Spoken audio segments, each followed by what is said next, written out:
मोमिन जो फिदा नक्शे कफे पाए नबी हो, मोमिन जो फिदा नक्शे कफे पाए नबी हो ज़ीर कदम आज भी आलम का खजीना, हो ज़ीर कदम आज भी आलम का खजीना। गर सुन्नत नबवी की करे पैरवी उम्मत, गर सुन्नत नबवी की करे पैरवी उम्मत, तूफान से निकल जाएगा फिर इसका सफीना, तूफान से निकल जाएगा फिर इसका सफीना। आशिक हो बिरादर शहंशाह दो आलम, आशिक हो बिरादर शहंशाह दो आलम, मिश्को से ज़ियादा मुबारक जिसका पसीना, मिश्को से ज़ियादा मुबारक जिसका पसीना। कर दिल में तड़प हो मेरे आका का ज़ियारत, कर दिल में तड़प हो मेरे आका का ज़ियारत। एक आन में आए नबी दिखला दे मदीना, एक आन में आए नबी दिखला दे मदीना।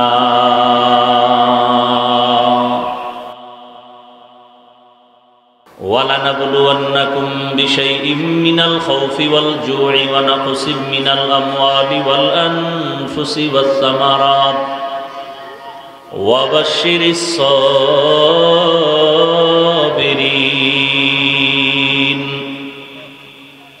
অবশ্যই আমি মুমিনকে পরীক্ষা করবই করব পাঁচটা জিনিসের মাধ্যমে, ভয়ের মাধ্যমে, ক্ষুধার মাধ্যমে, সম্পদের ঘাটতির মাধ্যমে, জীবনের ঘাটতির মাধ্যমে, ওয়াসসামারাত ফলের ঘাটতির মাধ্যমে।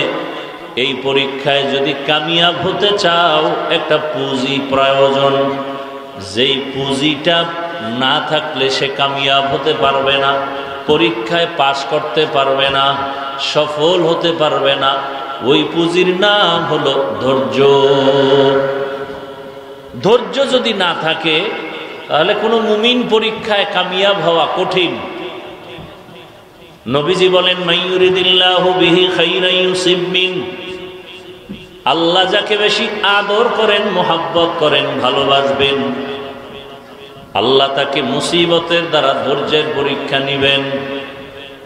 কারণ দুনিয়াটা পরীক্ষার হল, পরীক্ষার হলে যারা ঢুকে তারা এক মুসিবতের বোঝা মাথায় মনে করে ঢুকে। আল্লাহ তাআলা মুমিনকে দুনিয়ায় পাঠাইছেন আখিরাতের কামাই করার জন্য। আর দুনিয়া মাজরাতুল আখিরাহ, আখিরাতের ফসল কামাই করার জায়গার নাম দুনিয়া। দুনিয়া ছাড়া আখিরাতের ফসল কামাই করা যাবে না। বাকি সতর্ক থাকতে হবে দুনিয়া যেন আমাকে গ্রাস করতে না পারে। قال رسول الله صلى الله عليه وآله وسلم الدنيا خلقت لكم وأنكم خلقتم للآخرة।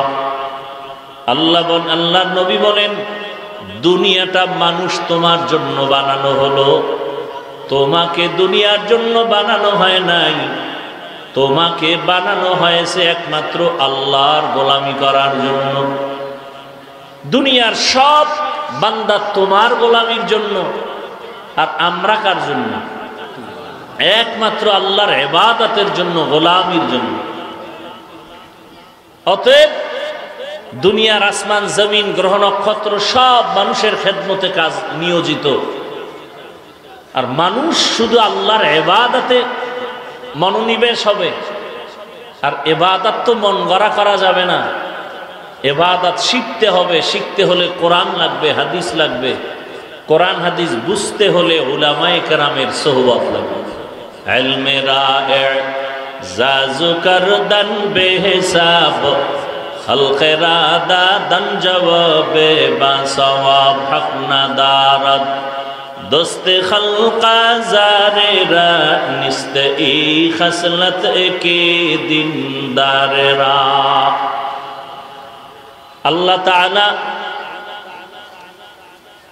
দুনিয়াতে মানুষ বানাবার একমাত্র কারণ তার ইবাদত করবে।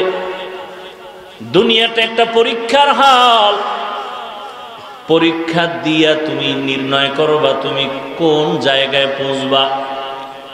জমিনে কেউ পরীক্ষা না দিয়া ভাগ্যের পরিবর্তন করতে পারে না। যে কোনো কাজে যাক, প্রতিযোগিতা না থাকলে ওই কাজের মধ্যে বরকত আসে না। আখিরাতের লাইনে ইবাদতের ময়দানে গিয়া মানুষ তুমি পরীক্ষার ভেতরে ঢুকো। পরীক্ষা দিতে গিয়া তোমার সাহায্য চাইতে হবে একমাত্র আল্লাহর কাছ থেকে। আল্লাহ যদি দয়া না করেন বান্দা পরীক্ষায় পাশ করাটা অসম্ভব। তবে পরীক্ষার কোয়ালিটি কেমন? দুনিয়াতে যেই ছাত্রের মেধা ভালো তার পরীক্ষার প্রশ্ন তত কঠিন। ঠিক দুনিয়াতে যেই মুমিনের ঈমান আর আমল যত সুন্দর তার পরীক্ষাও তত বড় কঠিন। জমিনের মধ্যে সর্বোচ্চ ঈমানওয়ালা, আমলওয়ালা, তাকওয়াওয়ালা একমাত্র আম্বিয়ায়ে কেরাম, এজন্য তাদের পরীক্ষাও বড় কঠিন। এরপরে সাহাবায়ে কেরাম, তাদের পরীক্ষাও বড় কঠিন। এরপরে যারা আছেন তাবেঈন, তাদের পরীক্ষা আবার কঠিন। এইভাবে যার ঈমান যত দুর্বল তার পরীক্ষাও বড় দুর্বল। ফিলিস্তিনের মধ্যে পরীক্ষা চলতেছে, ভারতের মধ্যে পরীক্ষা চলতেছে, কাশ্মীরের মধ্যে পরীক্ষা চলে, ঈমানের পরীক্ষা। এই পরীক্ষা 5টা জিনিসের মাধ্যমে আল্লাহ নিবেন। 1 নম্বরে ভয়, ভয়ের মাধ্যমে পরীক্ষা নিবেন। এই ভয়টা আবার 2 ভাবে ভাগ করা। এক ভয় দুনিয়ার মানুষের পক্ষ থেকে ভয়, দাড়ি রাখলে তোমার চাকরি থাকবে না, নামাজ যদি পড়ো তোমার চাকরি থাকবে না, পর্দা যদি করো তোমার কাছে মেয়ে বিবাহ দেওয়া হবে না, হালাল পন্থায় যদি চলো তো ভোগ বিলাস করা যাবে না। সেদিন এক আর্মির লোক চাকরি ছেড়ে দিয়ে এসে কাঁদতেছে, দোয়া চাইতেছে যে হালাল ভাবে কোনো রাস্তা যেন আল্লাহ খুলে দেন। কেন? বলে বারবার বলা হচ্ছে দাড়ি কেটে ফেলো, আমি চাকরি ছেড়ে দিছি। এটাই তো ঈমানের পরীক্ষা। জিন্দেগি মে বন্দেগি তু করনা হে, জিন্দেগি মে বন্দেগি তু করনা হে, जिंदगी बे बंदगी शर्मिंदा है, जिंदगी बे बंदगी शर्मिंदा है। दुनिया में हो दुनिया का तलबगार ना हो, बाजार से गुजर हो खरीदार न हो। ये दुनिया एक मिसल कागज फूल है, ये दुनिया एक मिसल कागज फूल है। जिंदगी में बंदगी तू करना है, जिंदगी में बंदगी तू करना है, जिंदगी बे बंदगी शर्मिंदा है, जिंदगी बे बंदगी शर्मिंदा है। जिंदगी में बंदगी कुन बंदगी, बंदगी बे जिंदगी शर्मिंदगी। 1 নম্বরে আল্লাহ ভয় দিয়া পরীক্ষা নিবেন। ইসরাইল মুসলমানকে ভয় দেখায়, ফিলিস্তিনের জমিন ছেড়ে দাও। গৌর গোবিন্দ ভয় দেখায়, শাহজালাল সিলেটের জমিন ছেড়ে দাও। আল্লাহর মুমিন ঈমানওয়ালা সাবিরিন যারা ধৈর্যের পাহাড় হয়ে বলে, মুসলমান যে কদম সামন দিকে আগায় দেয়, কোন বেঈমানের চোখ রাঙানিতে রক্তের ভয় অস্ত্রের ভয়ে মুসলমান ওই কদম আর পেছনে ফিরায় নেয় না। মুসলমানের চরিত্র, অস্ত্র নাই, টাকা নাই, কিন্তু ইমানের পাওয়ার। এরা ভয় করে কাকে? আর জোরে বলেন, হরকে দারদ খৌফে হক দর দিল মদম জান্নাতুল মাওয়া দেহদ রামাকাম। মুসলমান ভয় করে একমাত্র আল্লাহকে। এ কারণে দুনিয়ার সব মাখলুক তাদের ভয় করে। মুসলমান যখন আল্লাহর ভয় নিয়ে চলবে, দুনিয়ার সব বেঈমান তাদের ভয় করবে।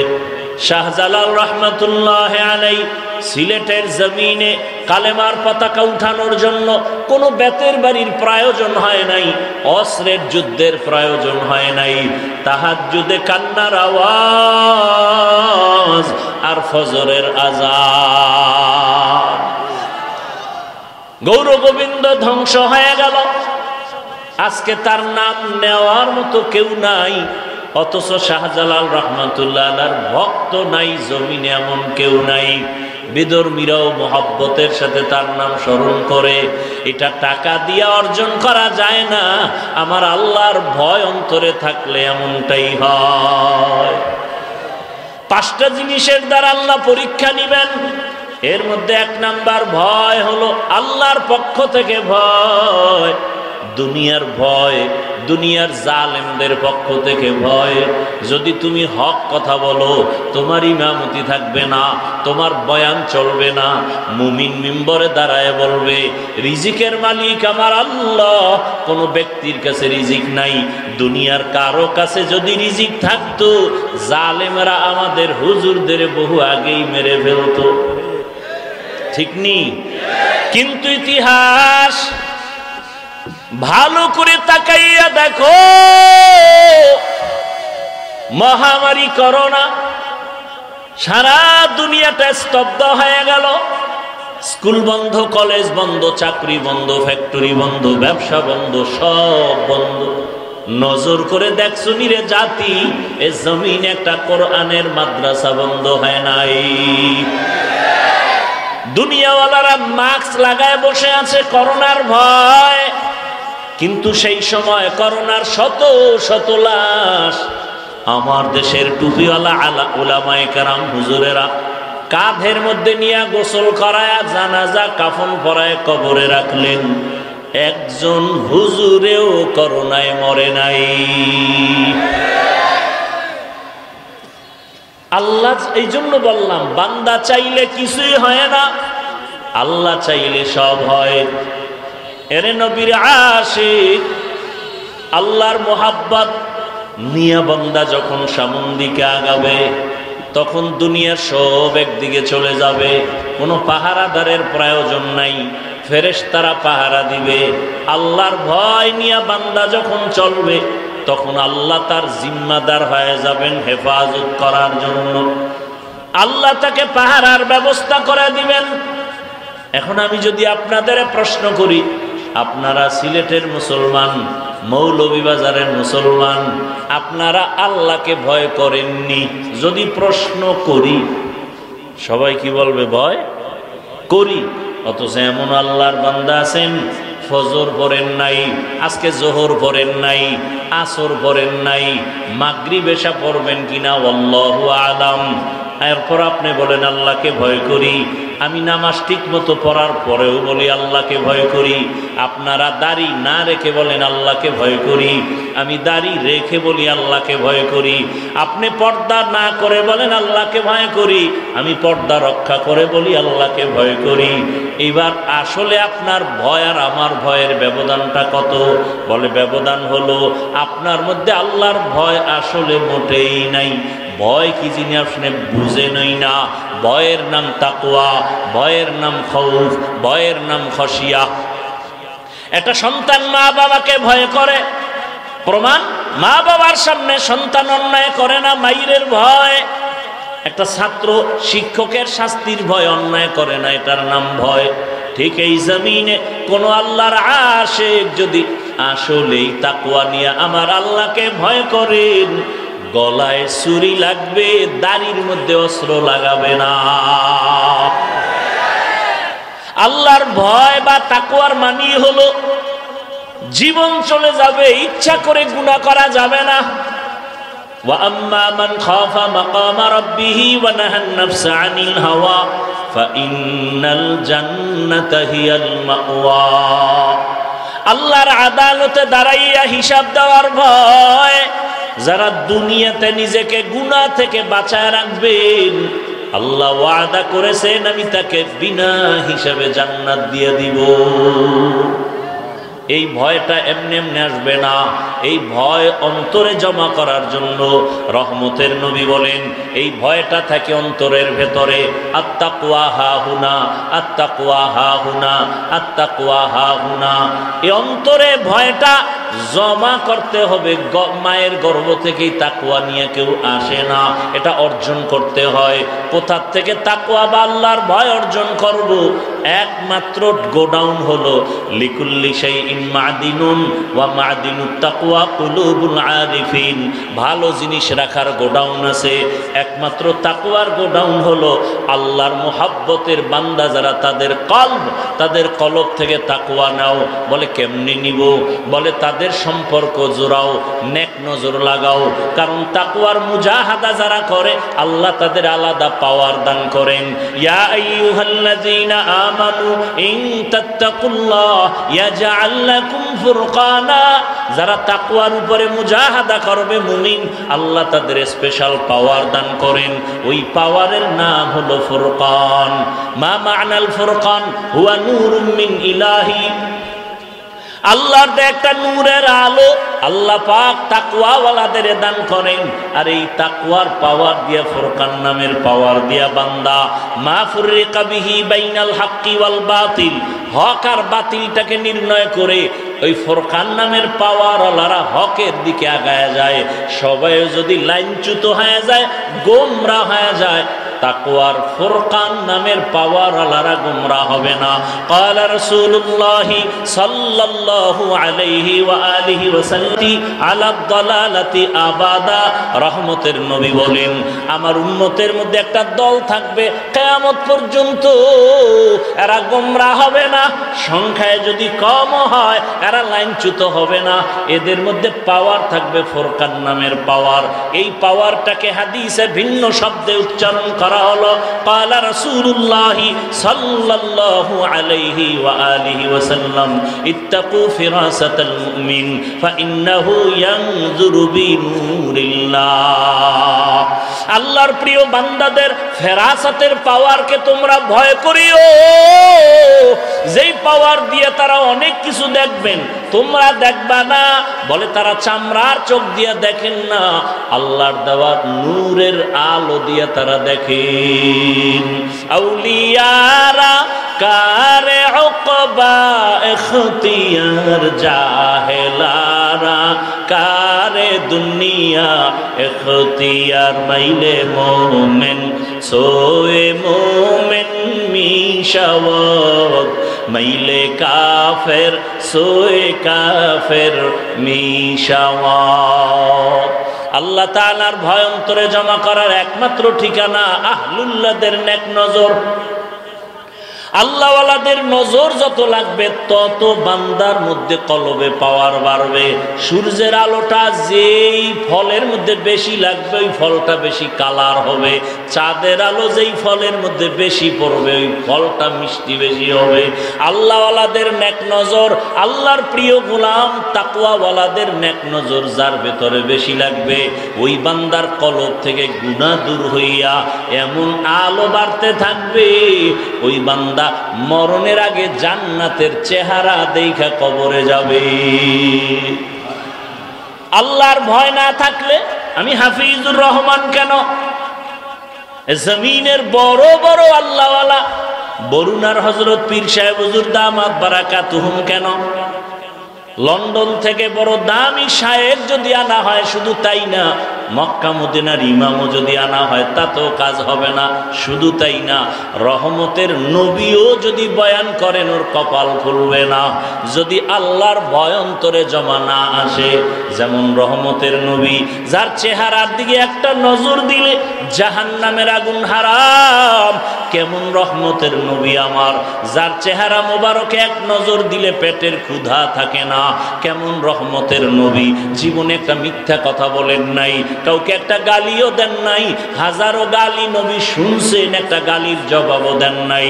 কেমন রহমতের নবী আমার, যাকে এক নজর দেখার জন্য জঙ্গলের প্রাণীরা কান্না করে, নবীকে এক নজর দেখার জন্য গর্তের পিপিলিকা আরজি পেশ করে, গর্তের সাপ দেখার জন্য অপেক্ষা করে।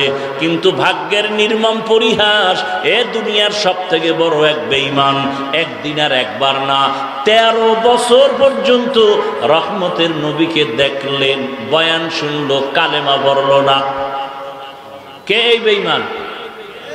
আবু জাহাল। আর অন্যদিকে 27 বছরের একটা যুবক তরবারি নিয়ে দৌড়ায় নবীকে জবাই করবে। কয় বছর? 27 বছরের যুবক রহমতের নবীকে জবাই করার জন্য তরবারি নিয়ে দৌড়ায়।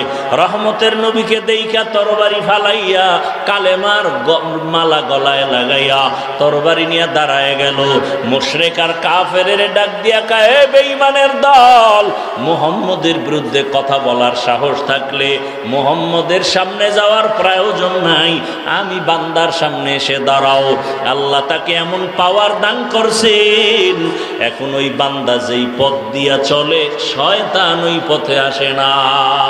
হারকে দারাত খৌফে হক দর দিল মাদাম জান্নাতুল মাওয়া দেহাদ ও রামাকাম। এই ভাগ্যবান কপালওয়ালার নাম জানেননি? কেমন দামি হয়ে গেলেন। রহমতের নবী বলেন, ওমর আপনি আমি মুহাম্মদ রে কেমন ভালোবাসেন? ওমর ফারুক রাদিয়াল্লাহু তাআলা আনহু বলেন, ইয়া রাসূলুল্লাহ, আমি আমার পরিবার থেকে আপনাকে বেশি মহব্বত করি। বলে, হবে না, কামিল ঈমান হয় নাই। কেমনে হবে? রহমতের নবী বললেন, জীবনের থেকেও আমি মুহাম্মদকে বেশি মহব্বত করতে হবে। জীবন বাঁচাইতে গেলে মুহাম্মদ থাকবে না, মুহাম্মদ রে বাঁচাবার চেষ্টা করলে জীবন থাকবে না। এখানেই তোমার পরীক্ষা হবে। জীবনের বিনিময়ে নবীকে মায়া করো। রহমতের নবী কথাটা বলতে না বলতে ওমরে ফারুক রাদিয়াল্লাহু আনহু আল্লাহর জাতের কসম করে বলেন, ও পয়গম্বর, আমি এখন থেকে আমার জীবনের থেকেও আপনাকে বেশি মহব্বত করি। রহমতের নবী বলেন, লাউ কানা বাদি নবিয়্যুন লাকানা ওমর, আল্লাহ যদি আমার পরে আরেকজন নবী বানাইতেন, কে হতো নবী? ওমর। জানা থাকলে বলেন, নবীজির পরে ওমর নবী? বলেন না কেন? নবী বলেন, যদি আল্লাহ নবী বানাইতেন তাহলে ওমর হইতো। যেহেতু ওমর নবী হয় নাই, গোলাম আহমদ কাদিয়ানীও নবী দাবি করা মানিয়া নেওয়া যাবে না। একমাত্র খাতামুন নবিয়্যিন আমার নবী। মা কানা মুহাম্মাদুন আবা আহাদিম মির রিজালিকুম ওয়ালাকিন রাসূলুল্লাহি ওয়া খাতামান নবিয়্যিন। রহমতের নবী আমার শেষ নবী, এরপরে কোন নবী নাই। যদি হইতো ওমর হতো, যেহেতু ওমর নবী না, গোলাম আহমদ নবী না। যদি দাবি করে মিথ্যা দাবি, এটা কোনো মুমিন কখনো মেনে নিতে পারে না। এরে নবীরা আসে, আল্লাহ মুমিনের ঈমানকে পরীক্ষা করবেন 5টা জিনিসের দ্বারা। এই পরীক্ষায় পাশ করার জন্য পুঁজি লাগবে একটা, ধৈর্য। কি ধৈর্য? ধৈর্য আবার 3 প্রকার। ইবাদতের বেলায় ধৈর্য, মুসিবতের বেলায় ধৈর্য, গুনাহের বেলায় ধৈর্য। ইবাদতের বেলায় ধৈর্য, ধৈর্য বড় দামি এক সম্পদ। আল্লাহ নিজেই বলেন ধৈর্যের সম্পদটা যারা অর্জন করবে আমি তাদের বড় বড় দুইটা পুরস্কার দান করব। একটা পুরস্কার দুনিয়ায় দিব, আর একটা পুরস্কার দিব আখিরাতে। দুনিয়ার পুরস্কার কি? আমি আল্লাহ তার বন্ধু হয়ে যাব। ইয়া আইয়ুহাল্লাযীনা আমানুস্তাঈনু বিস-সাবরি ওয়াস-সালাহ ইন্নাল্লাহা মা'আস-সাবিরিন। আল্লাহ বলেন যারা তোমরা সাহায্য চাও মুসিবতে পড়ে, ধৈর্যের দ্বারা নামাজের মাধ্যমে আমি ধৈর্য ধারণকারীর বন্ধু হয়ে আসি। আর একটা পুরস্কার ধৈর্য ধারণ করিয়ে যারা চলবা আখিরাতে দেওয়া হবে। ইন্নামা ইউওয়াফাস সাবিরুনা আজরাহুম ইন্নামা ইউওয়াফাস সাবিরুনা আজরাহুম বিগাইরি হিসাব। ধৈর্য ধারণকারীরা কিয়ামতের দিন আমি আল্লাহ তোমাদের বিনা হিসাবে জান্নাত দিয়ে দিব। আতিনা ফি দারে দুনিয়া না হাসান আতিনা ফি দারে উকবা না হাসান ইয়া গিয়াসাল মুস্তাগীসিন ইহদিনা লিফতিখারা বিল উলুমে ওয়াল গিনা। এরে আমার কলিজার যুবক বাবারা, বৃদ্ধ বাবাজি, পর্দার আড়ালের মা বোনেরা, আমি যে আপনাদের এতক্ষণ বয়ান শুনাইতেছি একবারও কিন্তু বলি নাই আমার মতো টুপি লাগাও, না হয় কপাল ভরে যাবে। আমি কওমি মাদ্রাসার সন্তান, আপনারাও কওমি মাদ্রাসায় যান, না হয় কপাল নষ্ট হবে। একবারও বলি নাই আমি তাবলিগের লাইনের সন্তান, আমি পীরের লাইনের সন্তান, ওই লাইনে না গেলে কপাল ভরে যাবে বলি নাই। বরং আমি শেষ কি বলতে চাই, আমার যুবকদেরকে একটা মেসেজ দিয়ে যাই। ও আমার যুবক বাবারা, স্কুলে পড়ো আলহামদুলিল্লাহ, কলেজে পড়ো আলহামদুলিল্লাহ, চাকরি করো, ব্যবসা করো, বাধা নাই। তোমার কাছে আমার একটা দাবি, ডাক্তারি পড়ো, বড় ডাক্তার হও, ইঞ্জিনিয়ার হও, প্রফেসর হও। হুজুর হওয়ার জন্য আমি বয়ান করি না, কারণ আমার দেশে হুজুরের অভাব নাই। আমার দেশে অভাব এখন আদর্শবান ডাক্তারের, আদর্শবান ইঞ্জিনিয়ারের অভাব, আদর্শবান ওসি ডিসির অভাব। আজকে যদি আমার দেশের সব ডিসি এসপি ওসি আদর্শওয়ালা নামাজি হতো, এই জমিনে কোরআনের কথা বলার জন্য কোনো সুদখোরের অনুমতির নেয়ার প্রয়োজন হতো না। স্কুলে পড়ো, ডাক্তার হও, ইঞ্জিনিয়ার হও, প্রফেসর হও, তবে সাবধান করে দিলাম একটা ছোট্ট কথা, বেয়াদব হইবা না, সাবধান। বলবা হাফিজ ভাই বেয়াদব হব না, এই কথার ব্যাখ্যা কি? ব্যাখ্যা 1 মিনিটে বলি। বেয়াদব না হওয়ার ব্যাখ্যা 3 জায়গায়। বেয়াদবি করবা না, করলে তোমার ডাক্তারি ধ্বংস, ইঞ্জিনিয়ার গিরিবাদ, তোমার প্রফেসর গিরিবাদ, দুনিয়ার টাকা পয়সার মাস্তানিবাদ। 1 নাম্বার, মা বাবার সাথে বেয়াদবি করবা না, যদি করো কপাল পুড়ে যাবে মরার আগে। 2, শিক্ষকের সাথে বেয়াদবি করবা না। 3, উলামায়ে কেরাম মুরব্বীদের সাথে বেয়াদবি করবা না। তবে কথাও লিখে রাখো, কোনো মা বাবা কোনোদিন সন্তানের জন্য বরদোয়া করে না, কোনো শিক্ষক ছাত্ররে বরদোয়া করে না, কোনো আলেম উম্মতের বরদোয়া দেয় না। তবে যদি বরদোয়া করা লাগে না, অন্তর থেকে যদি কষ্ট আসে, তোমার আচরণে যদি মা কষ্ট পায়, বলে আহ তোর কপাল শেষ।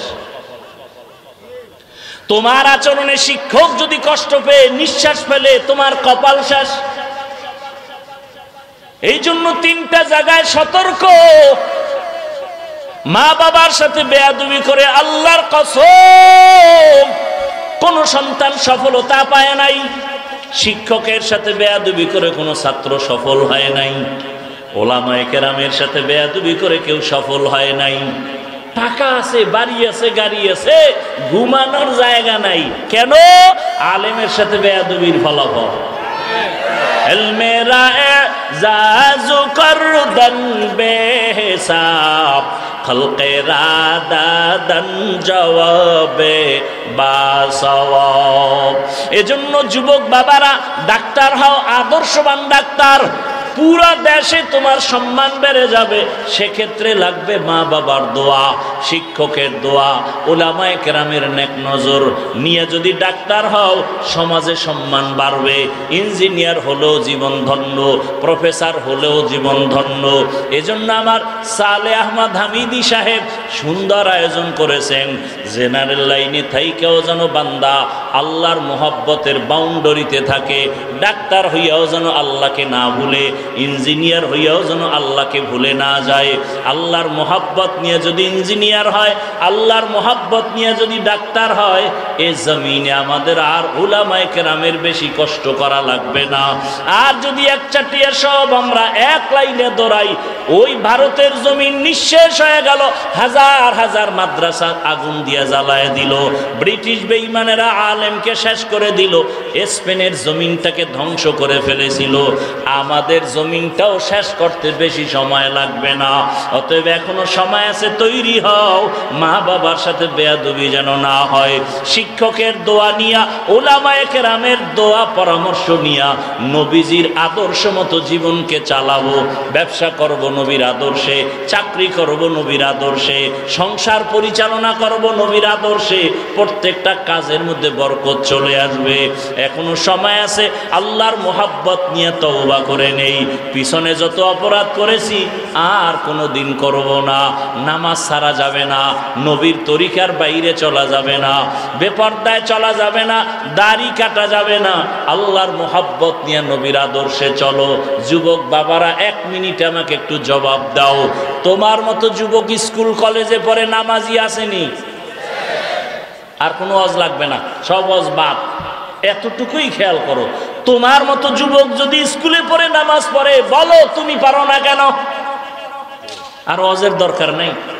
তোমার মতো যুবক জেনারেল লাইনে থাইকে যদি র্যাব, আর্মি, পুলিশ, বিডিআর 5 ওয়াক্ত নামাজি নাই, আর ওয়াজের প্রয়োজন নাই। তোমার বিবেক দিয়ে জবাব দাও, বাবা তুমি পারো না কেন? তোমার মতো যুবক রাস্তায় গাড়ি চালায়, ড্রাইভার, নামাজ ছাড়ে না, বলো বাবা তুমি পারো না কেন? তোমার মতো যুবক নদীর মধ্যে মাছ ধরে, নামাজ পড়ে, তুমি পারো না কেন? তোমার মতো যুবক ব্যবসা করে, নামাজ পড়ে, তুমি পারো না কেন? তোমার মতো যুবক চাকরি করে, নামাজ পড়ে, তুমি পারো না কেন? তোমার মতো যুবক ডাক্তার, প্রফেসর, ইঞ্জিনিয়ার, নামাজি অভাব নাই, তুমি পারো না কেন? এখনো পাও হাত রেখে বলছি, তওবা করে নাও। দোয়া কবুলের সময় পবিত্র জায়গায় বসে দিল থেকে তওবা করো, মনে মনে আল্লাহকে বলো, ডাক্তার হই আর ইঞ্জিনিয়ার হই আর নামাজ ছাড়বো না, মা বাবারে কষ্ট দিব না, ওলামায়ে কেরামের পরামর্শ নিয়া, আর শিক্ষকের দোয়া নিয়া, মুরব্বীর দোয়া নিয়া, নবীজির তরিকা মেনে চলবো। অন্তর যদি তওবার জন্য তৈরি হয়, দুটো হাত আমার আল্লাহকে দেখায়া দাও। আয় আল্লাহ, হাতগুলো কবুল করে নেন, তওবা কবুল করে নেন। তওবার উপরে মজবুত হইয়া চলার মতো আমাদের তৌফিক দান করেন, আমিন। নামাজ লাগবে নি?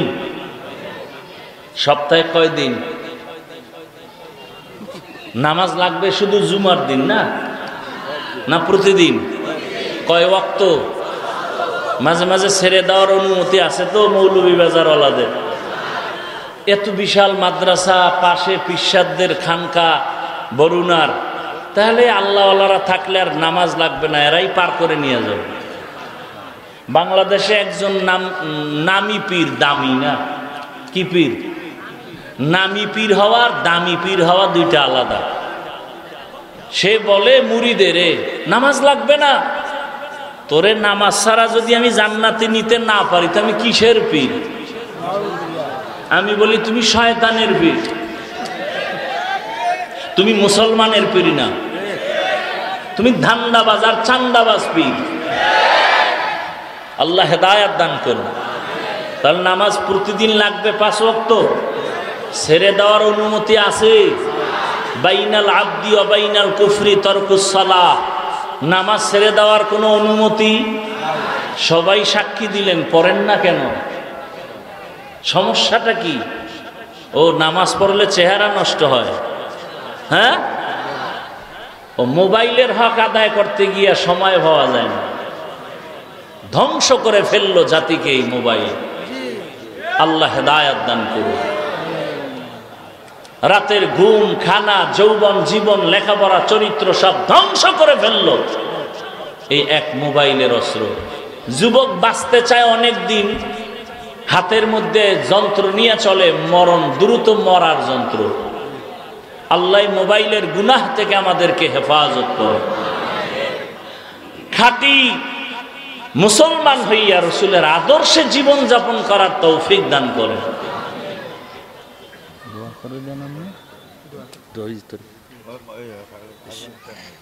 ইনশাআল্লাহ দোয়া করে ফেলেন।